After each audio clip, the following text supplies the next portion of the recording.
Okay, so welcome back to our lesson class. So nandito pa rin tayo sa compression members and now example number 3 tayo.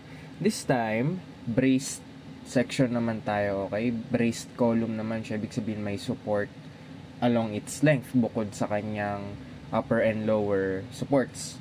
Okay, so iba to at mas challenging ito compared dun sa naunang dalawang example natin. So ito yung sinasabi ko sa unang video natin na kailangan nyo rin matutunan yung brace support at iba yung approach nito. Okay, so sige, basahin natin yung problem. Similar to sa May 2015 CE board exam, so alam nyo naman baka pwedeng lumabas ulit ngayong upcoming board exam ninyo, so why not study it again, diba? Di kuha nyo na kagad. A built-up column 10 meters long consists of W350 by 90 with two 12 by 350 plates welded to form a box section. With respect to x-axis, column is fixed, and with respect to y-axis, column is braced at mid-height. So, ayun, anong ibig sabihin nito, no? Take note, fixed ito on both ends. Hindi ko lang naisulat dito. Pati sa y-axis, or sa dulong part niya, fixed din siya. So, sige, i-drawing na lang natin. So, let's say for example, this is your column. Okay. So, take note, braced siya sa y-axis, no? Ayan. Tapos, kung i-drawing kasi natin yung built-up column, ang ibig sabihin kasi ng built-up column, welded siya. Ibig sabihin, hindi siya originally ganyan. Pero, dahil nga welded na siya, kumbaga, customized, okay, ginawa lang siya for it to fit tawag dito, for it to fit a requirement. Okay, ibig sabihin talagang dinesign to ng specific engineers para on a specific purpose, diba? Okay, ben hindi pantay. Yan, ayusin lang natin kasi hindi pantay to. So, mga ganitong klaseng section ay specially made for a special purpose. Kumbaga, customized siya. Okay? So, meron kang WF section. Ito yung WF section nyo, yung I-beam, which is also called an H-beam. Pag nakarinig kayo ng WF, ibig sabihin yan, wide flange. Okay? Yan rin yung tumutukoy sa H-beam natin. Yan, letter H, diba? Or parang I-beam. Okay. Tapos ito yung dalawang 12 by 350 plate. Okay. Ibig sabihin, wineld yan dito sa gitna para maging ganyan yung itsura niya. Ayun, customized nga for specific purpose. So, basically, tinatanong sa atin, ayan, binigay na yung properties sa WF section. So, compute for the effective slenderness ratio with respect to x-axis. Okay. So, ayun. Diba meron tayong x and y axis? Pag nakarinig kayo ng x axis, or sorry, ng major axis, ang tinutukoy doon yung mas mahabang length. Okay? Pag sinabi namang minor axis, yung mas maliit na length. Okay? So, sino ba dyan yung mas maliit at sino ang mas malaki? Di obviously, si y ang major axis and si x ang minor axis dahil yun ang mas maliit. So, pag sinabi namang sa problem na parallel to the minor axis, ibig sabihin, ito yung kaparallel niya, yung x-axis.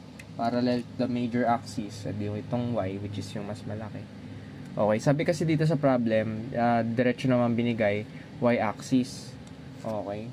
So, drawing natin ng twice tong column para makita natin ba yung pinagsasabi mo, sir? Ano ba yung tsura niyan? Okay, so let's say ayan yung ating column at meron siyang bracing. Okay, yung bracing niya matatagpuan sa mid-height daw. Okay, so y-axis to. Okay, class, y-axis yan. Kasi nga, sabi sa problem, may axis. Whereas, pagdating sa x-axis niya, wala kang bracing. Hindi mo kailangan ng brace sa x-axis niya. Kasi matibay naman doon sa x-axis eh. Ba't ka maglalagay ng brace doon, di ba? Okay. Ayan, x-axis. Di ba? So, burahin ko lang to. Oops. Ayan. Dito pala dapat natin ilagay yung pula. Yan. Okay, so, ano ibig sabihin yan, class? Imagine a ruler. You have a ruler. Okay, ito yung side view ng ruler mo. Ganyan din yung pagkakatayo ng column. Okay. Side view yan ha, ng ruler. Tapos ito, front view ng ruler. Medyo in-exaggerate ko lang yung side view. Pero alam naman natin, syempre, manipis yung side view ng ruler. Okay, o yan yun. No? Diba yung ginagamit mo pang linya sa papel? Diba? Na pinangahataw mo sa classmate mo. Yan din yon, yung ruler na yan. Yung plastic na transparent. Okay? So, itong ruler na to, pagka nag-apply ka ng force dyan, let's say, inipit mo dyan yung kamay mo or nilagay mo yung kamay mo dyan, magbe-bend yan, obviously, pag ganito. Diba? Same way, ganyan din nagbe-behave yung ating columns pagka in-applyan mo ng force. O basta pag ganyan. Diba? Para siyang pag ganon. Pagka binend mo yung ruler, doon siya sa, doon magbe-bend sa makapal na side, diba? So, magbe-bend siya. Imagine this is the front view. Pag ganyan. Ay, pangit. Diba? Paatras. Kumbaga, nakaharap sa yung ruler. Pag binend mo, either paatras yan or paharap. Pwede rin ganun. Diba? So, magbe-bend siya in respect dun sa malapad na side. So, ganun din yung ating column. Doon siya magfe-fail kung saan mas malapad yung side. Magfe-fail yan dyan. Okay? With respect to the y-axis. Kaya po siya binibrace sa y-axis. Kaya hindi tayo masyado naglalagay ng bracing sa x-axis. Kasi imagine ninyo front, top view to ng beam. Ay, ng column nyo, sorry. Top view po yan ng column. Ngayon, syempre, yan ay, kumbaga, tutupi, titiklop, or magbe-bend pa dito, or pa dito. Hindi yan magbe-bend pa ganire o pa ganoon. 'Di ba? Hindi po. Bakit? Kasi mas malapad nga yung side nito which with respect to the y axis. So I hope na nakukuha niyo yung gusto kong sabihin ha. Kaya po tayo naglalagay ng bracing para tumibay yung side na slender. Yung side na yun nga, kung saan magbe-bend which is a y axis. Okay, so enough for that. Daming introduction. Back to the question. Compute for the effective slenderness ratio with respect to x-axis. Ayan, may binigay naman ng mga ito. So, hindi na tayo masyadong pahihirapan ng problem na to. Okay, so slenderness ratio is KL over R. So, what is K? What is L? And what is R? Yan, dyan tayo magkakatalo-talo. Okay, back to the problem. First and foremost, class, bago tayo mag-proceed sa ganyan-ganyan, kailangan muna natin ma-determine ano ba yung K na gagamitin natin. Isa-isahin muna natin. Ano ba yung K na gagamitin natin? Since with respect to x-axis tayo, wag muna natin pansinin yung brace kasi nandito tayo. Okay. So parang ganito yan. Bakit may red dot dyan? Since nakaharap nga tayo sa x-axis, imagine nakaharap ka rito sa side na to. So, ang view mo ay, kunwari ito yung camera. Ay, ito ka. Ang view mo, pag ganyan.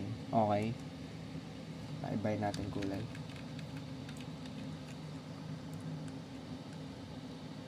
Halimbawa, ito ka. Ang view mo, pag ganyan. In-exaggerate ko lang yung laki ng column natin, ha? So, syempre, makikita mo, may nakatukod dyan, which is yun nga yung bracing natin. Okay? Which is ito yun. yung pula dyan, yung green dyan. Diba? So, nakatukod siya. Pag nakaharap ka sa x-axis, makikita mo, straight line lang. Kasi nga, sinusuportahan yan para sa y-axis yan. So, pag tiningnan man, para lang siyang tuldok sa view mo. Diba? Kasi padiretso yan dyan eh. Ayan o, pag ganyan siya eh. Diba? Kasi nga, eto ka. Anyway, sige, tuloy natin. So, anong ibig dyan sabihin, sir? Eh, ang tinatanong lang naman x-axis eh. Wala man tayong bracing doon. So, wala tayong i-consider na wala tayong i-consider na brace. Okay? Nilagyan lang natin ng tuldok dyan kasi pag in your view sa x-axis, ayan, kaka-explain ko lang kanina. Dyan mo nakikita kaya may tuldok dyan. Anyway, again, yung K natin, since 'di ba, ang effective length niyan ay pag ganito. Okay, medyo stiff sa support, then pagdating sa gitna ay babaluktot dahil walang brace, tsaka babalik doon lang sa stiff na kanyang support. Okay, so ibig sabihin ito ang iyong effective length, which in turn ang K mo, dahil both ends ay fixed. Diba? Fixed. Di 0.5. Pinag-aralan natin yan sa first video, diba? So, balikan nyo na lang dun sa first video natin kung bakit 0.5 yan. Yun talaga ang value ng K for fixed ends. Okay? So, K is equals to 0.5. How about the length? Ang length natin, yung given lang naman, which is 10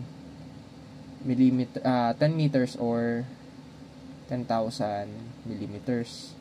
Yung R, okay, Rx, okay, Rx ang gagamitin natin dyan. But for us to determine Rx, diba, radius of gyration is I over A. But what is area and what is I? Okay, so sige, let's define I muna. So, para sa I, kailangan nating malaman yung Ix. Okay, kasi nga, yan yung gagamitin natin para sa Rx. So, ano bang formula niyan? Remember class, this is a built-up section. Hindi po yan yung the usual na square, circle, triangle, circle, whatever. Hindi applicable basta-basta yung BH cube over 12, katulad ng mga una nating lesson. So, ang gagawin natin dito ay kunin muna natin yung given Ix. Ayan. Itong given na Ix na ito ay para yan dito sa wide flange section. Okay, para dito yan. Eh, paano naman tong dalawa sa gilid?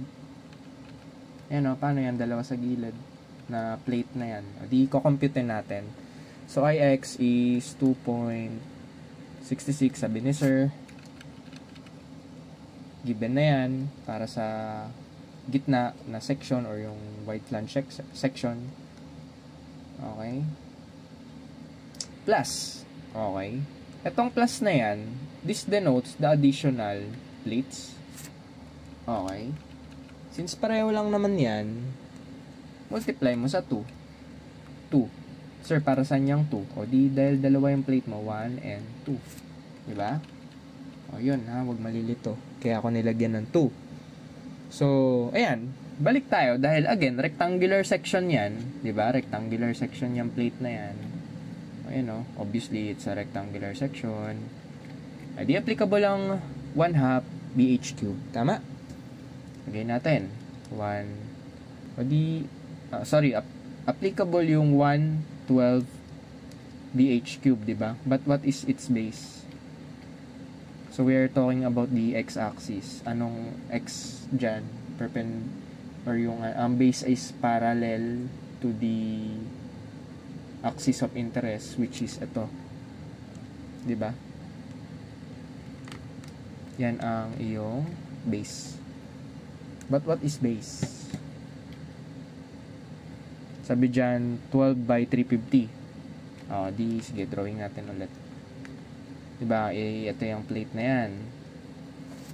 Okay, baguhin ko lang. Ito yung 12. Ito yung 350. Ayan, common sense na lang, class, no? Kasi nga, sabi ron, with 12 by 350 plates. Saan dyan yung 12, sir? Di mas maliit na side. Saan dyan yung 350? Itong mas mahabang side. Diba? So, ganun ha. Mag-analyze ng problem. Anong base mo? Again, di yung 12. Bakit, sir? Kasi, yan ang iyong parallel sa axis of interest, which is x. Ano yung 350? Yan yung naka-cube, which is yung height. Cube. Diba? So, let's compute on your calculators. 2.66 times 10 raised to 8 plus 2 1 over 12 350 cube.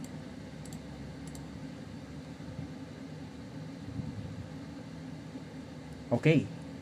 So, I hope pareho tayo ng lumabas, no? Parehong sagot ang lumabas sa atin. That is around 3.5175. 517 na lang times 10 raised to 8. Haba kasi, 'di ba? Kung ako sa inyo, ship store nyo yan sa A. Okay? Store nyo yan sa A para mas mabilis tayo. Ship store A. Okay. Next. Ay, sige, dyan muna tayo. 'Di ba? Paano naman yung area? Sir, paano yung area? Ay, ganun lang din. Kunin mo to, which is given na. Ayan o, area nya. Given ng ating wide flange or yung H section natin. Then, dagdag mo yung area ng plates. Okay? So, for area total is, ano yung given na area ng wide flange? 11,540. 11,540 plus, again, times 2 kasi dalawa. Magkapila, left and right. Ano? 12 by 350. Bakit? Yun yung given na section. Okay? Dimension. Ito yun, no? Di compute mo lang. So, try. 11,540 plus 2 times 12 by 350. Excuse. 19,940. Okay?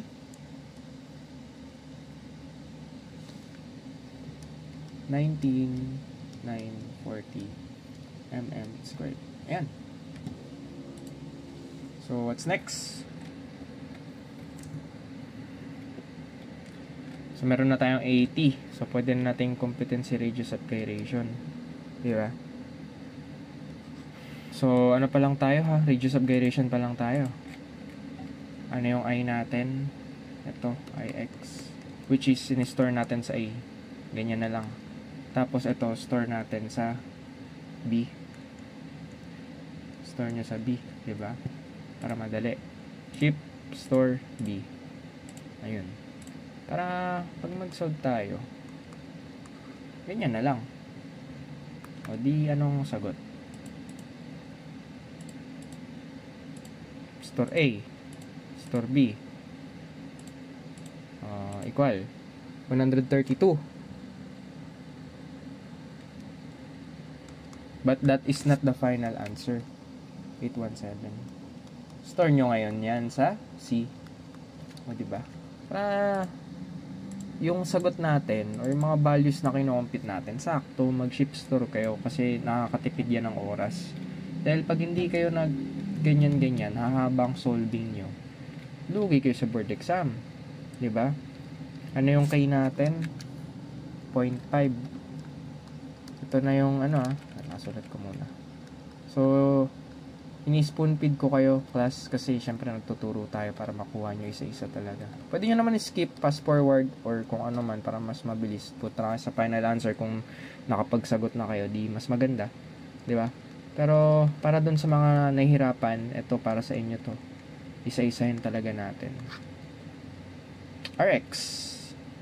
Ito yun, yung Shinips Torsi natin. Ito yun ha. Ginagawa ko ng ganyan para mabilis. Kasi ganyan rin naman i-input nyo sa Calcu, di ba? 0.5 times 10,000. 1, 2, 3. Yung in-store sa C. Okay, 37.645. Ayan na, may 1 point ka na. Di ba? May 1 point ka na sa board exam. Ang haba nga lang. Ganyan talagang buhay. Okay, masanay na kayo. Okay, so that is for letter A pa lang yan, ha? Letter A pa lang yan. Yan. Okay, on to letter B. So for letter B, ang tanong is, compute the effective slenderness ratio with respect to Y. O, ganun lang din. Mas mabilis na to.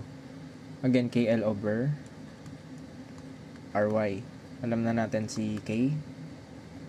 Si K is 0.5. Wait lang. With respect to Y na nga pala tayo, no?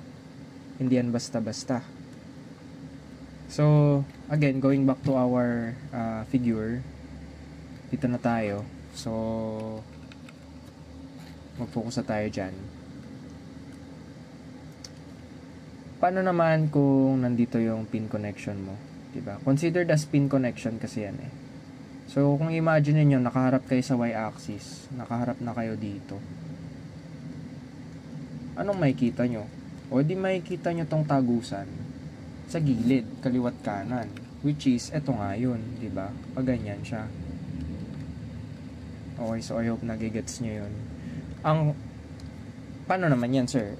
Sabi kasi natin, pagka meron tayong support or bracing, considered yun as, ang brace, considered yan as pin. Diba? So, magiging pin siya, yung triangle na ganyan. Pin support. Oo. So, kung meron kang fix at meron kang pin, based dun sa unang video natin na kailangan yung panoorin, ganyan yun, di ba? So, again, stiff ka sa inyong fixed connection, then aangat ng konti, then saktong pababa, just right about the pin, support. Okay, so stiff ka dito. Ayan. So, 0.7 ang kanyang K. Oo. So, dahil gitna naman yan, mid-span or mid-length, ayan o, brace at mid-height, pareho lang ng K dito sa baba. Okay, 0.7. So, again, ganyan ka dyan, ang effective length mo, then stiff siya sa support ng fix. So, ayan. Ganyan din siya, ha? Or, rather sa kabila pala yan. Kabilang side. Parang ganyan. Anyway, ganun din naman yan. So, ang kailangan lamang natin dito is maintindihan natin yung concept ng bracing for us to get the right K factor. Okay? So, K is equals to 0.7, sabi natin. Pero paano, sir, kapag hindi siya brace at mid-length, halimbawa, mabilis lang.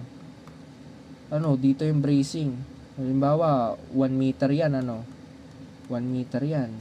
Ito, 0.3. Ito, 0.7. Paano yan, sir? Wala. Kailangan mong computin yung both 0.3 and 0.7 na length. Diyan mo isasalpak yun. Recompute ka 2 beses. Pero luckily, sa problem na ito, mid-length siya, which is sa gitna. So, hindi mo na kailangan mag-recompute kasi pareho lang yun. Diba? So, again, K is equals to 0.7.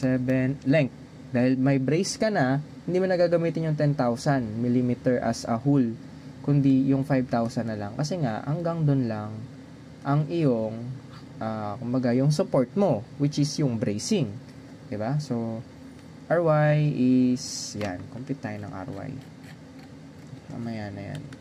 Anyway, diba nakita nyo, again, ito yung papalitan nyo yung length, i-recompute kayo for yung length sa taas at length sa baba. Okay, so saan ako? RY square root of IY and area total. Diba? What is IY? Paano naman si IY? Okay. So, since kailangan natin sa IY, re-recompute ulit tayo. But before that, kunin muna natin yung IY or yung moment inertia nung itong wide flange, which is given na siya 0.44 times 10 raised to A. 0.44 times 10 raised to 8. Okay, so this is the, I think, most challenging part. Paano natin makukuha yung moment of inertia ng ito, yung plates sa gilid, di ba? Hindi yan basta-basta na katulad nung kanina. Kasi ito, pang x-axis yan eh. So, walang problema. Paano naman yung y-axis niya? So, parang ganun lang din. Pero kailangan mong mag-moment. Okay, so, again, 2, dahil dalawa yan, multiply by, ano yung base natin with respect to dy axis? Di, syempre, itong 350 na part. Okay. So, 350. Then, multiply natin yan sa perpendicular doon sa kanyang y-axis, which is yung 12. Diba? Cube. Ayan na. Okay. But wait, there's more. Kailangan mong mag-add. Okay. Anong i-add mo dyan? So, magmo-moment ka papunta sa kanyang centroid. Okay. Listen to this, class. Ito yung medyo challenging part dyan eh. Let's say, ito yung centroid ng iyong base plate 1. Ito yung centroid ng iyong base plate 2. Bakit nandiyan ang centroid, sir? Kasi rectangular shape lang yan. Normally, nasa gitna ang kanyang centroid or yung center of gravity niya. Okay, pagdating naman dito sa kanyang WH section or WF section, since yan ay symmetrical figure, nakikita nyo, pantay naman yan pag hinati nyo. Ay, napantay ito, tsaka itong part na ito. Diba? So, basically, nandyan lang din sa gitna yung kanyang centroid. No? So, kailangan mo i-transfer ito dito, dun sa kanyang global centroid. Okay. Kailangan mong i-transfer yun para makapag-moment ka. Which is, kailangan mo tong distance na ito. Yan. Ganon din dito. Yan. So, ito, kailangan pupuntahin sa gitna. Ito yung distance na kailangan mo. Tama? Okay, so, paano yan, sir? Okay, kasi kailangan natin siya ma-reimagine yung figure as a whole. Na dahil, although magkakaibang magkakaibang materials dahil nga welded together to form a customized figure, which is ito nga, itong built-up column na ito, kailangan mai-transfer sa gitna lahat ng kanilang centroid, which is dyan. Tandaan nyo, pag symmetrical yung isang figure, ibig sabihin yung left, right, up and down, pag hinati mo sa gitna, pareho lang ang itsura, parang naka-mirror siya. So, ibig sabihin nasa gitna yung centroid nun. Tulad ng square, circle, pag hinati mo yan, pareho lang naman on both sides. So, ayun, ang centroid niya nasa gitna. Kaya doon natin kailangan kukunin yung distance para sa ating moment. Okay? So, alam ko medyo challenging at mahirap pero makukuha nyo rin yan. Okay, so what's next?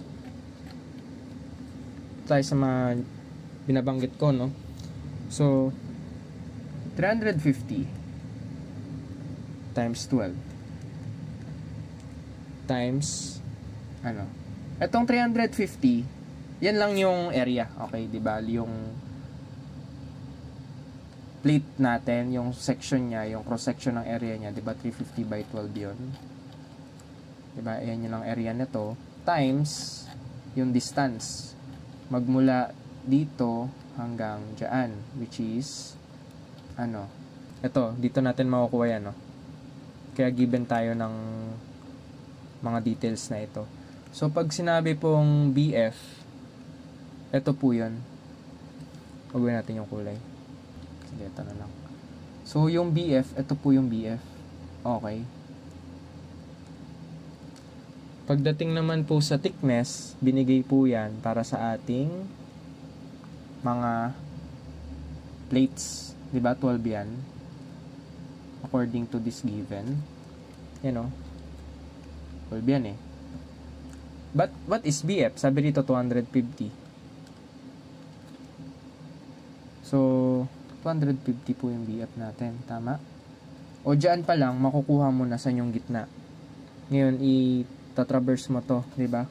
Magmula dito sa part na ito, papunta dyan sa gitna. So, what is that blue part? Okay? So, yan po ay gitna ng 12. Which is 6. Diba?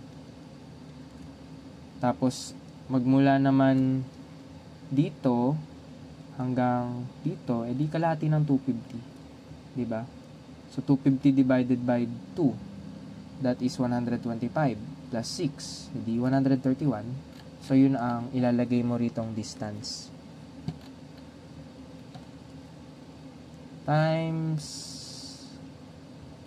100. Dito na lang. 131.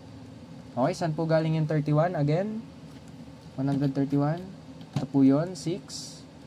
Plus, hanggang dito, 250. Divide by 2. Diba? 250 divide by 2 is 125. Yan. Plus 6. 131. Yan po yan. Ito. Okay. Haba. Pero okay lang, mabilis lang yan. Kasi dinidiscuss natin isa-isa kaya humaba eh. So, on your calculators, 0.44 times 10 raised to 8. Ano tayo? 2. 350 by 12 cube plus 350 12 131. Okay, so nakalimutan ko lagyan ng 1/12. So bukod sa 1/12 na nakalimutan natin, dapat meron din tong squared. Okay, naka-squared po lagi yan. Yan. Naka-squared po lagi yan. Yan. 1.883, sabihin natin ganyan, times 10 raised to 8. Okay, saan na natin siya i-store? Sa E na lang. Okay, store at E. Okay, so, yun, medyo madugo pala yung may bracing, no? Pero okay lang yan, ganyan talaga ang buhay. Sa una lang naman mahirap eh. RY. Yan, sasalpak mo siya rito. Yung i-pa-e natin. Divide by.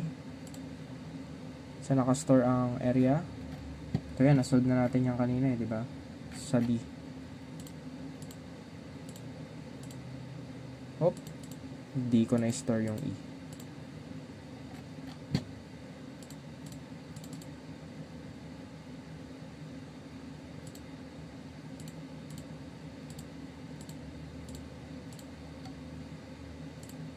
Yun.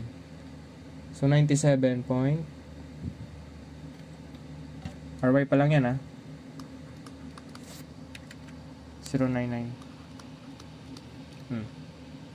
Ship store F. Sayang, di ko na-store yung E. So, huwag nyong gagawin yun kasi baka lumayo yung sagot nyo. Pero for the sake of discussion, ganyan lang, ha? Okay, nasa na ako? So, hindi pa yan tapos kasi RY pa lang inukuha natin. Sabihin natin dito yung F. Diba? So, pali makuha natin yung tamang sagot.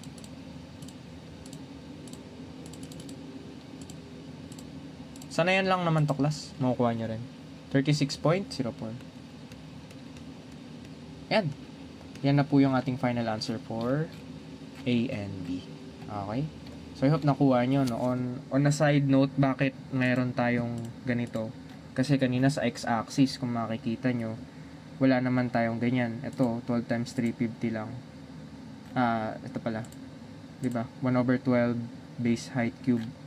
Bakit dito biglang nagkaroon ng ililipat mo pa pala sa center?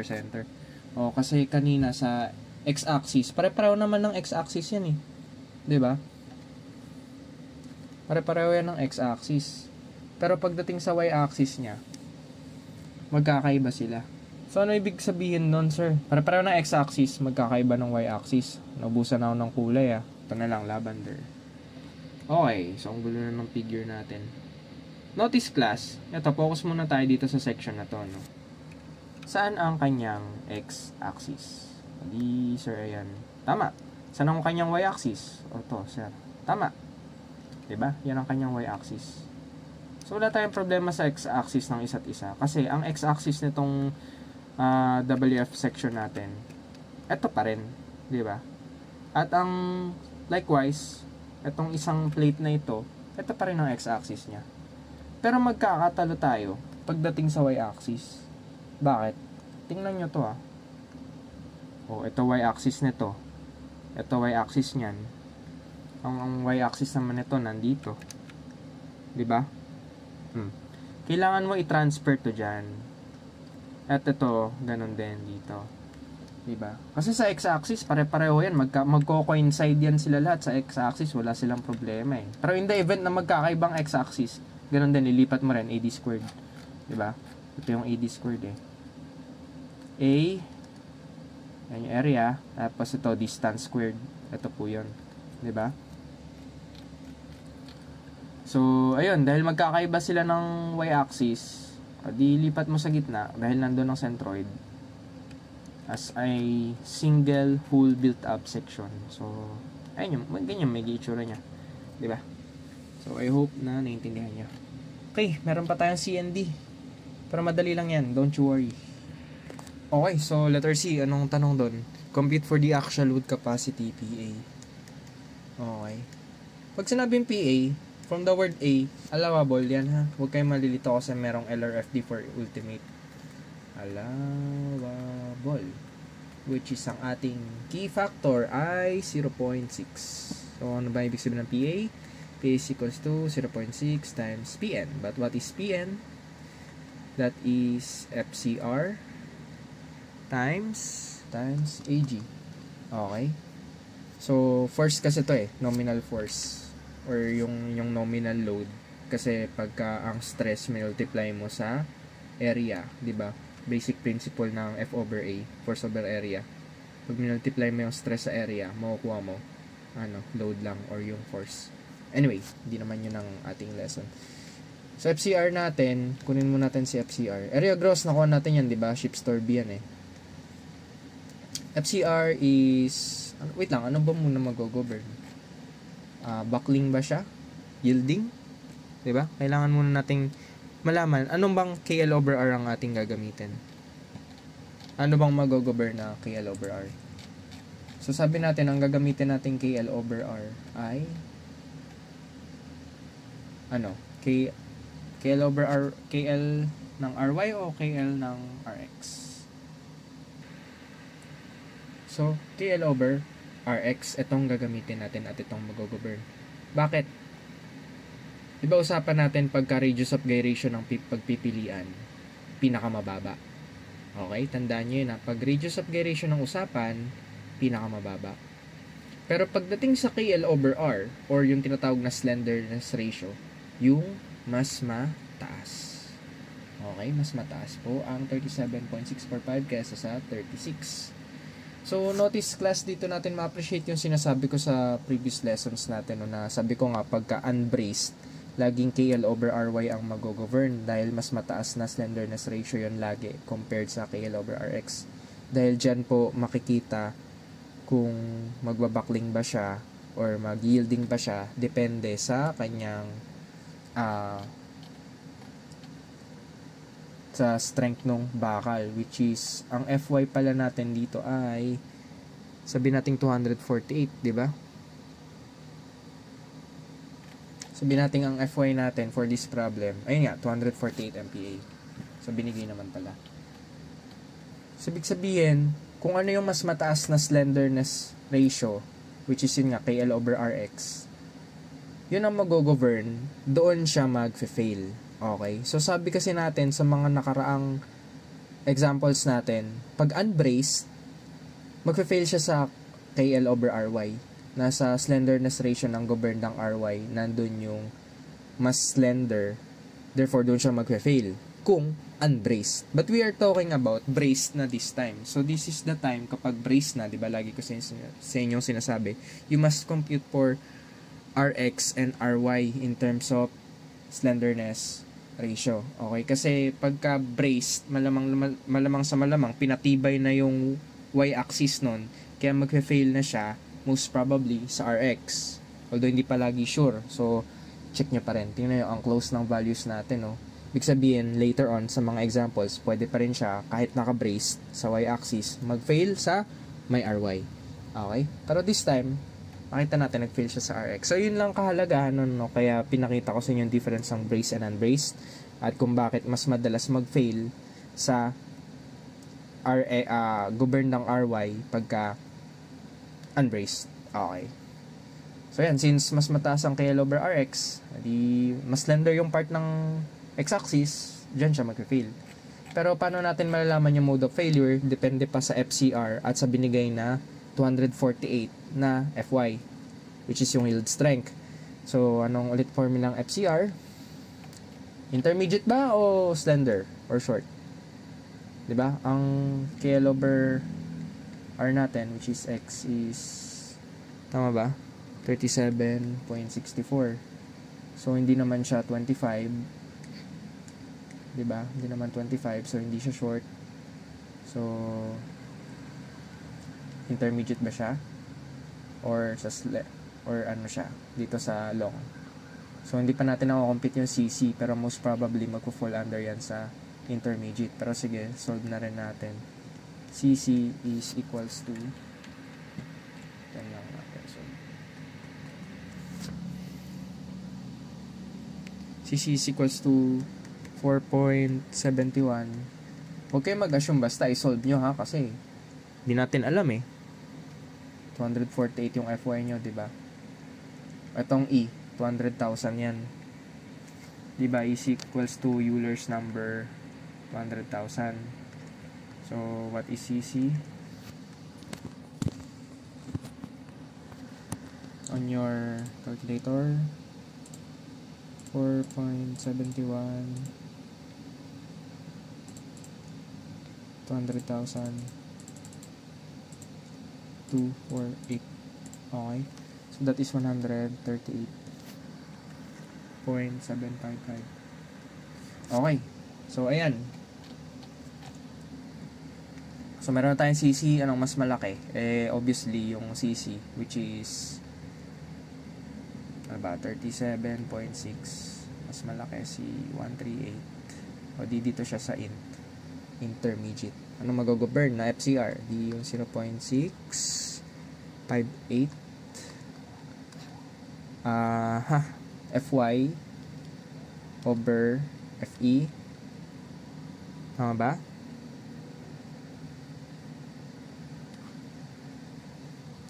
Fy over Fe tapos Fy. Okay? But what is Fe? Tingnan nyo haba ng problem na to. Fe is yung mode, para sa kanya mode of failure, critical compressive stress, or yung tinatawag na ganyan, sigma CR, which is pi squared, Euler's number, KL over Rx, kasi nga doon mas malaki, squared. Ayan, pi squared, 200,000, divided by KL over Rx. KL over Rx is 37.645. Hindi pala natin na-store. 37.645. Ayan. Okay, so para sa ating KL over Rx, 37.645 yung nasolve natin kanina. And most importantly, huwag kalimutan is-squared dahil madalas sa atin ay dyan nagkakamali sa simpleng bagay na yan, no? So, again, compute. Pi squared times 200, 1, 2, 3, 200,000. So, 37.645 squared. Okay, so that is 1392.88 MPa. But wait, there's more. Hindi pa tayo tapos dyan. Diba, ang hinahanap natin is FCR, which is 0.658. multiply by Fy, which is 248. Then, ang ating, eto, ship store F na lang natin yan, ha? Ship store F natin yan. So, patungan muna natin kung anong meron sa F para mas mabilis. Okay. 248 for Fy. Again, solve. 0.658 raised to 248 tapos yung F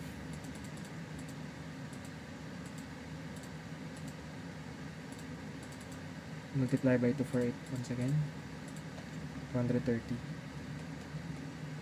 point 190. So hindi naman natin siguro gagamitin si X, doon na lang natin siya i-store. So nakastore yan sa X. Okay, lastly para sa ating PN, FCR yon, di ba? X times B, which is alpha X, which is yung FCR, times B, which is yung AG or yung area gross. That is